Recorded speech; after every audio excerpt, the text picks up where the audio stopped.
For anyone considering migrating their Darwin from Darwinex Zero to Darwinex, it's necessary to understand the importance of maintaining a similar leverage between the two accounts. Then, the Darwinex Risk Engine can quickly adapt to the new account and the performance of the Darwin won't be adversely affected. Under some circumstances, this can be achieved by doing nothing more than carefully adjusting your position size, but in other circumstances, this won't be possible. However, don't worry if this is the case for you, you can still migrate. It's just that there's an extra step required. This video will explain everything you need to know. To fully understand the process, it helps to first look at an example when leverage can be maintained by position sizing alone. Let's assume that the size of your Darwinex Zero account was approximately 100,000 USD of virtual funds, and we'll say that your usual position exposure was about one lot. So depending on your trading style, this could for example be a single position of one lot,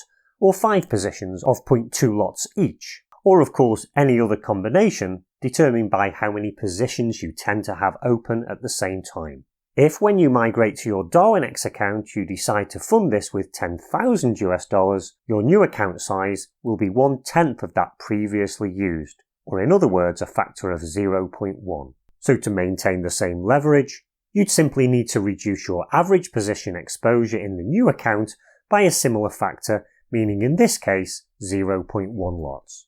And once again, this might be composed of several individual positions based on your trading style. So in practice, the simple rule you could use to achieve this would be to continue trading exactly as you were, except that you'll open your positions with 1/10 the size that you were in your Darwinex Zero account. If you do this, you'll maintain a similar leverage and everything will go smoothly with the migrated Darwin. However, let's now turn to an example where this approach won't work.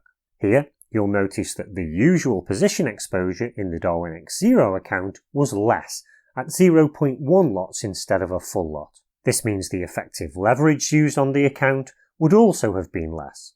And it's the use of low leverage in the Zero account that is probably the most common reason to prevent the previous technique of adjusting position sizing alone from being used. Additionally, note that in this example the new account size is also smaller, at 1,000 USD, and this is an additional factor that might prevent this technique from being used.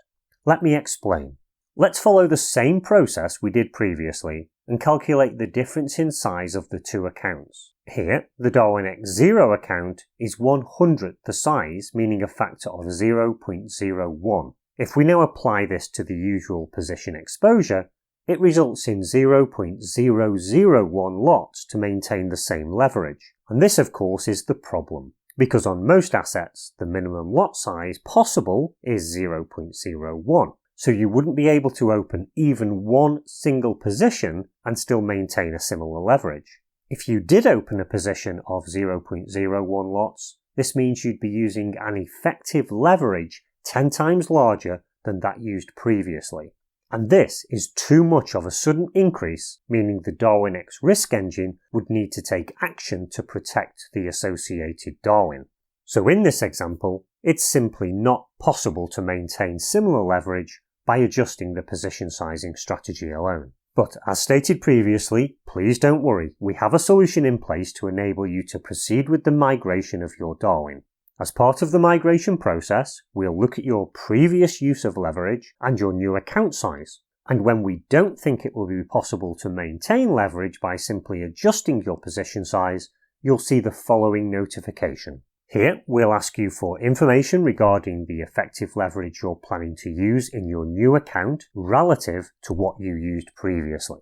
The reason we ask for this value, rather than calculating it for you, is so that it gives you some choice about how you'd prefer to maintain leverage using your preferred combination of position size changes and a leverage adjustment. From this point forward in the video, it helps if we consider the scenario in terms of the effective leverage that you're using on the accounts instead of the position size, because it's leverage that's used as an input for the Darwinex Risk Engine, enabling it to calculate the VAR or value at risk and manage the risk of the associated Darwin.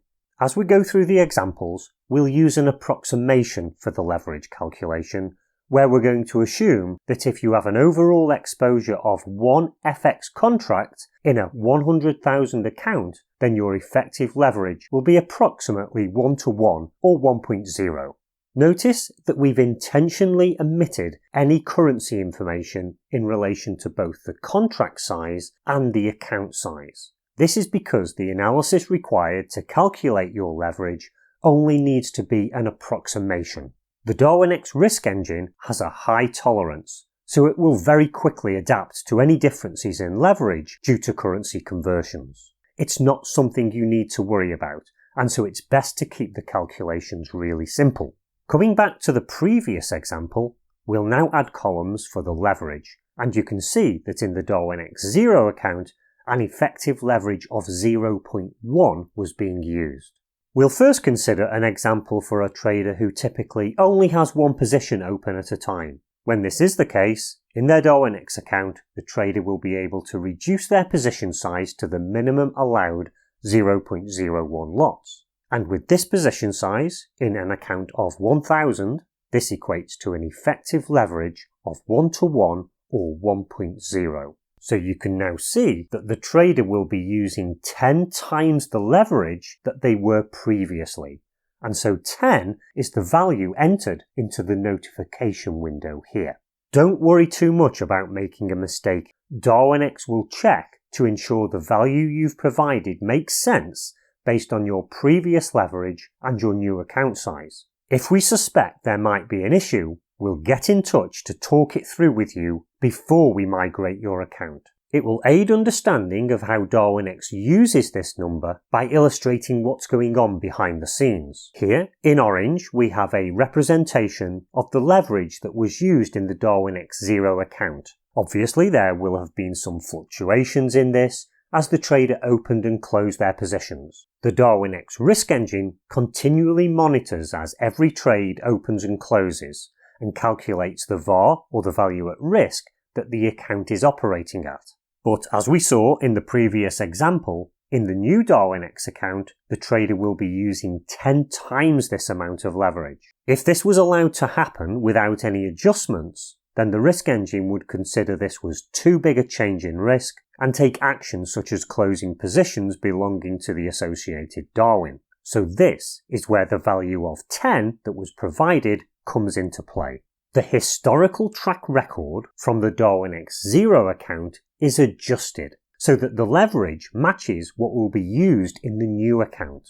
From this, a new VAR is calculated, and so in this example, the historical VAR will be 10 times higher. This means that when the trader starts trading in their new account, the risk engine is already calibrated to the new level of leverage that will be used, and the Darwin will be unaffected.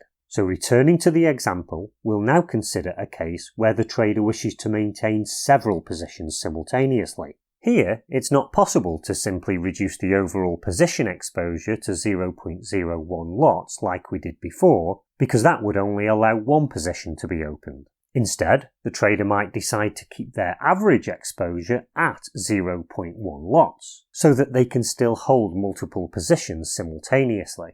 Recalculating the leverage in the Darwinex account, this now comes out at 10-to-1 or 10.0. So in this scenario, the trader is now operating with a leverage 100 times larger than they were in their Zero account. And so it's this value that they need to put into the notification window. This means that the Darwinex Zero historical leverage will be adjusted by a factor of 100, making it and the associated VAR comparable with the values in the new account, allowing the risk engine to simply continue as if nothing had happened. Just two final reminders to finish with.